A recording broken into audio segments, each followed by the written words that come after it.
Tonight, I reveal all.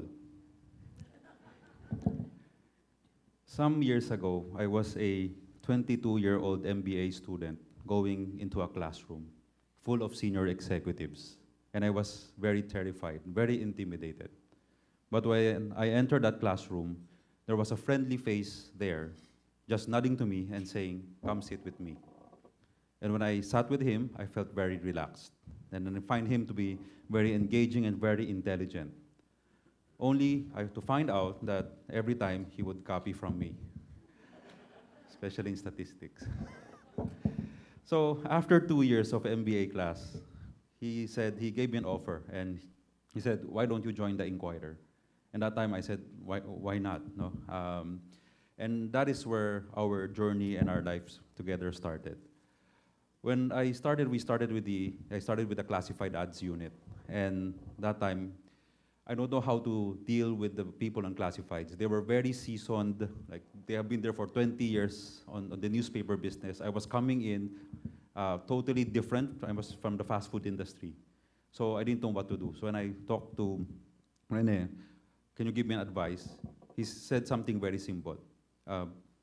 Pakinggan mo lang sila, just listen to them, and do whatever you think is correct, and do what you think is right.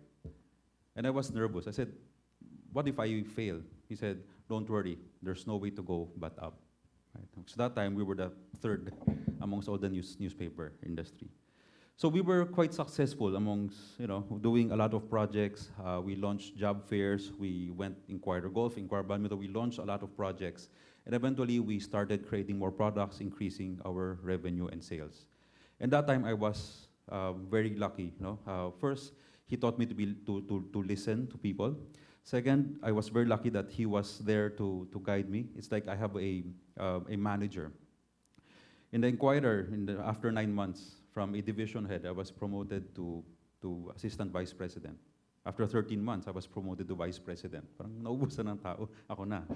So I was promoted to vice president. And I still remember that one night because he was having an executive. He came to my room and he just knocked and said, "Congrats, VP ka na."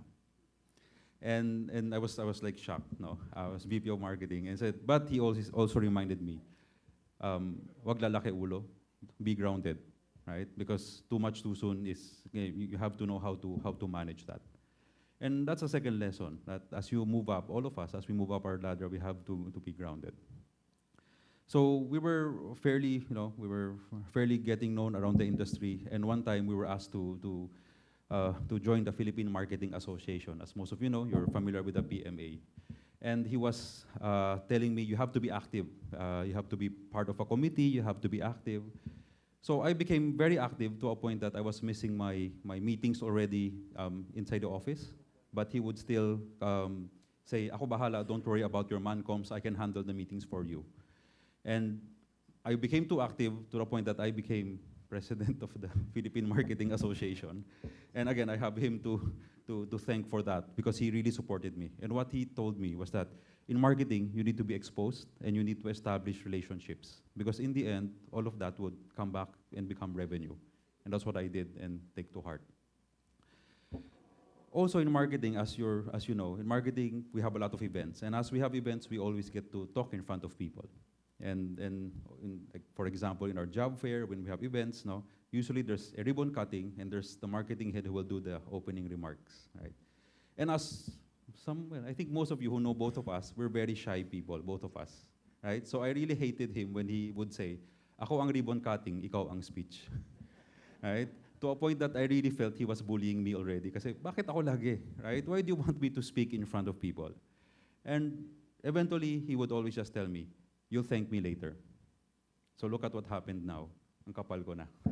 I can speak in front without anything, But it really honed me. And in fact, he was the one who pushed, "Sige, teach in school, do this, do that." Really pushing me, And really pushing me outside of our comfort zone. And that's one thing I learned also from him. The fourth one is to be very comfortable outside the comfort zone so you get to achieve more things. The hardest part was after more than 4 years with the Inquirer, I was offered a job as CEO of Yahoo.com, and I had to say goodbye. I also remember when I was in his office, so I went to him and said, "Boss, may offer ako." And it was a CEO post, and I think I could learn there. He made it very painless for me. He even said, maganda yan, sige, go yan. Puntahan mo, try mo na yan. Habang bata ka pa. While you were young, take it. And I said, I don't know anything about the internet, but he pushed me to go for that. And I can't forget that my very last day, we were both very unemotional people, but in the very last day in front of everyone, we both just teared up and we cried and we hugged each other. Right? And he whispered to me, galingan mo. Right? And that's why when I looked at all of those learnings, to listen to people, to be grounded, to go outside the comfort zone, to really push forth that when you let go so that people can grow. How I encapsulate Rene has always been a person of what I think when we were asked, what is the word that I would describe him? I always think of one word. Paulit-ulit yun lang lumalabas, kindness. That in this marketing world, we would go after market share. We would always try to beat each other.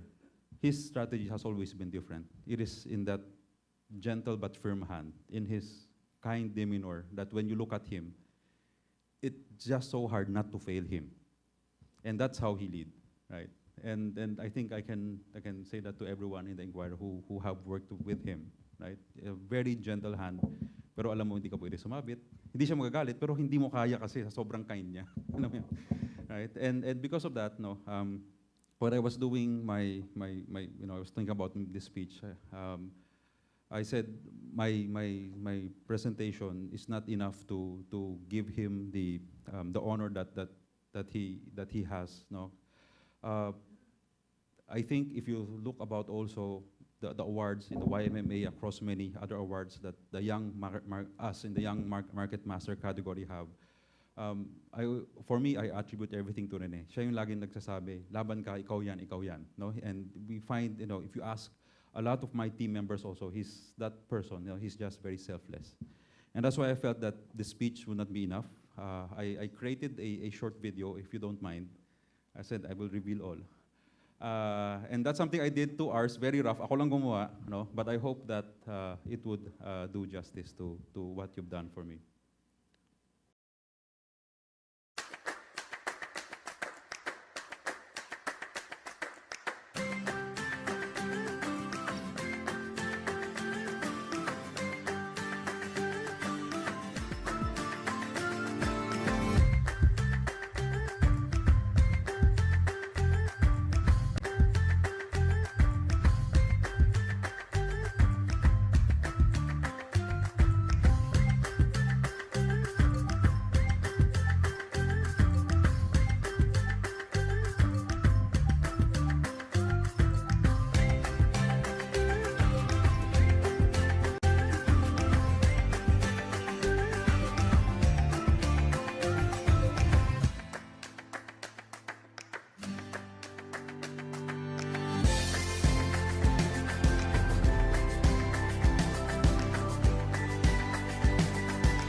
Mr. Josiah Go and Ms. Chiki Escarial Go, the authors of this prestigious Market Masters Awards, and the champions in furthering marketing excellence in the country.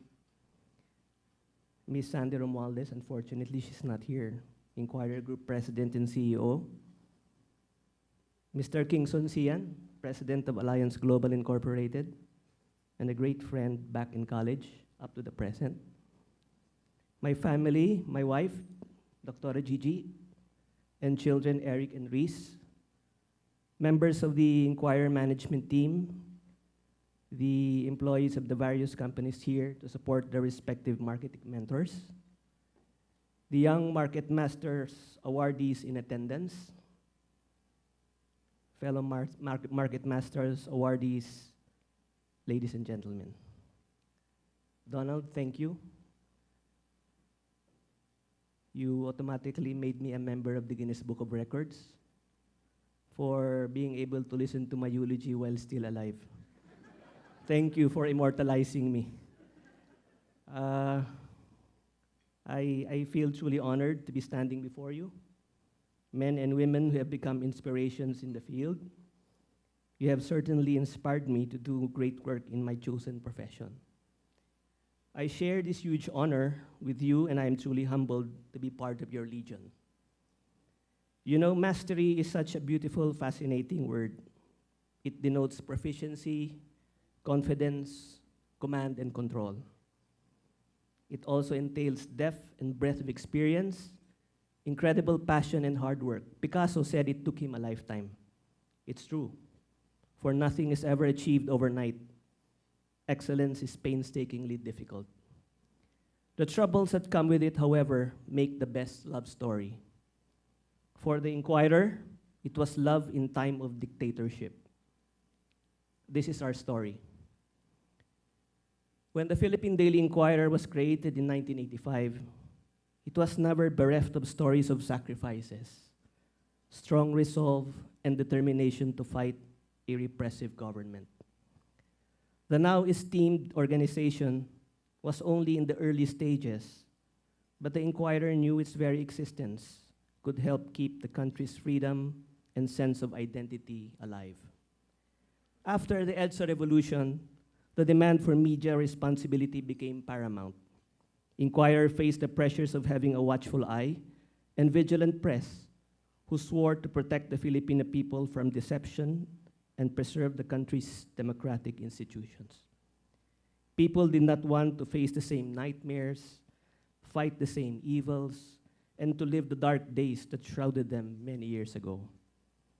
They became more skeptic, so they needed to watch the newly installed government intently to ward off any opportunist who might once again manipulate their way and rule over people armed with vested interests.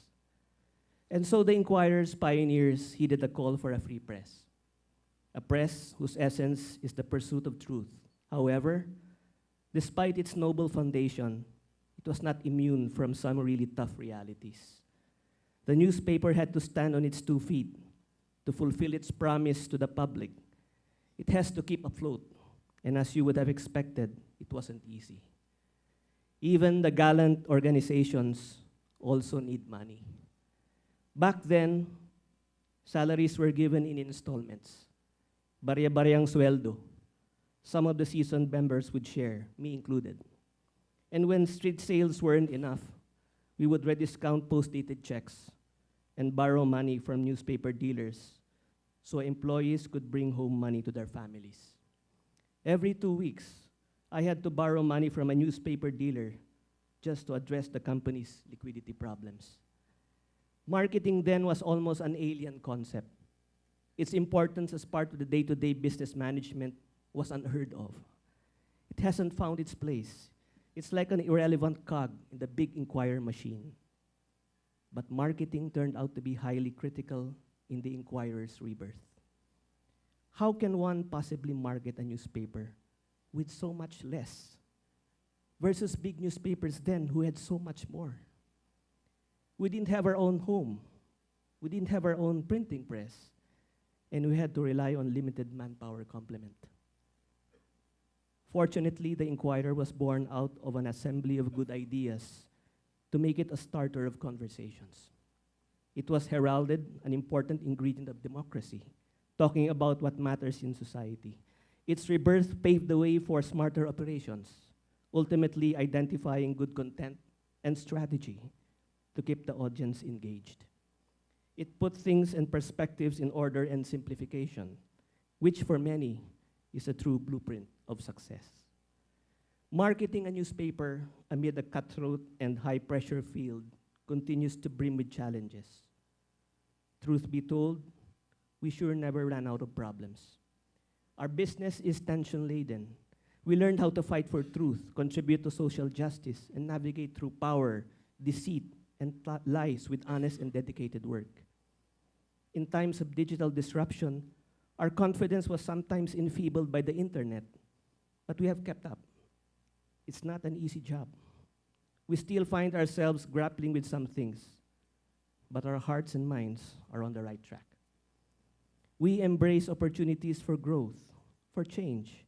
For instance, we did not see the advancement of technology as an enemy. Rather, we saw it as an ally that enabled us to do things better, easier, and expand reach across borders and age brackets through available resources that are definitely worth investing into. In this world where things are seen as worst, we realize that there are more battles to conquer, leaders to keep tabs on, and circumstances that may not be within our control, but should be ready for. In Inquirer, we soldier on, because in the past, whenever we find ourselves in a rut or 100 feet below crap, we still found our way climbing that hole and getting out of the hole with much stronger resolve. But then again, history tells you many things. Facts in history help you right some wrongs at present and gives you the power to impart wisdom and knowledge for future generations. Teaching people how the world lived in the past helps them keep the present in order. I think that's why mentorship is important. Our generation then needed leaders, teachers, mentors to lead us to the right direction. We are masters of our own ships, sure, but every master used to be a student. Clueless, naive, confused.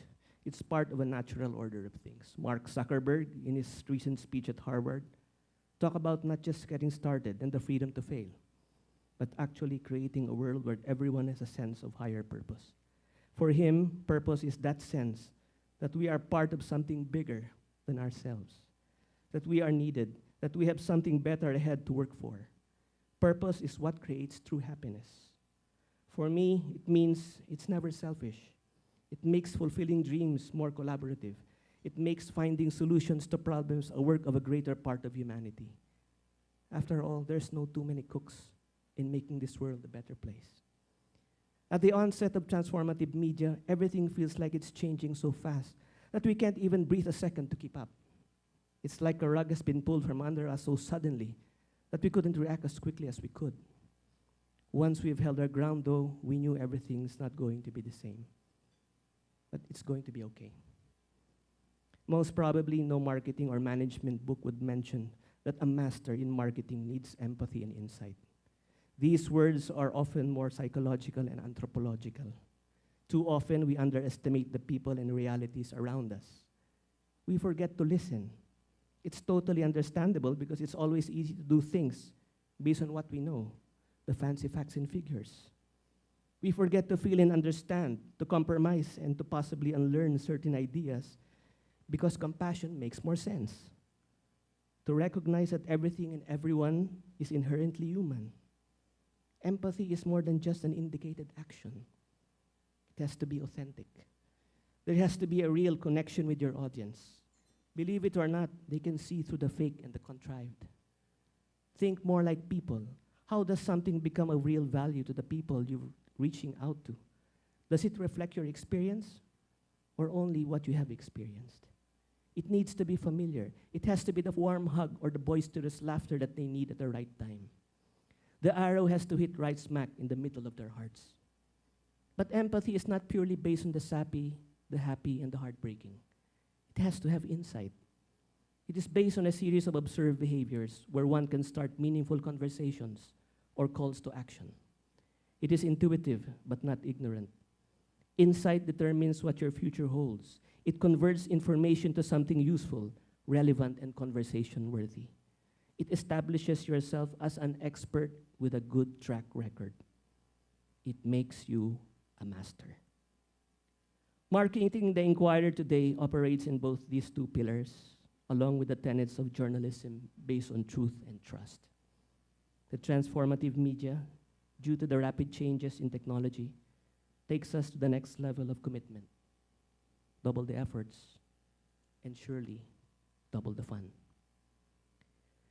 In receiving this award tonight, I'd like to thank my family, my wife Gigi, my children Eric and Reese for their continued support and vote of confidence.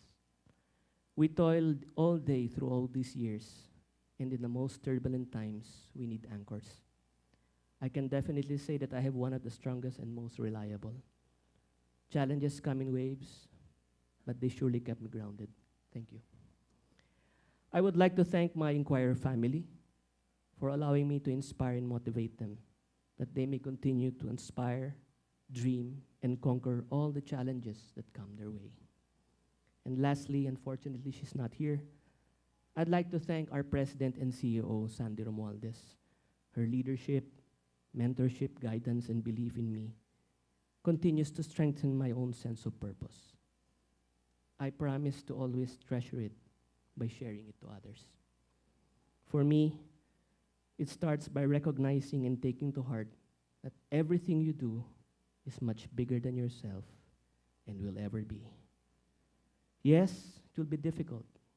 You will meet people who will never believe you can do it. At times, you'll feel like giving up. But I can't wait to get that point where you are actually better for it, and you'll understand why you had to work hard for it in the first place. That in itself is an adventure worth looking forward to. Again, in that case, another exciting journey is about to unfold. Thank you and God bless.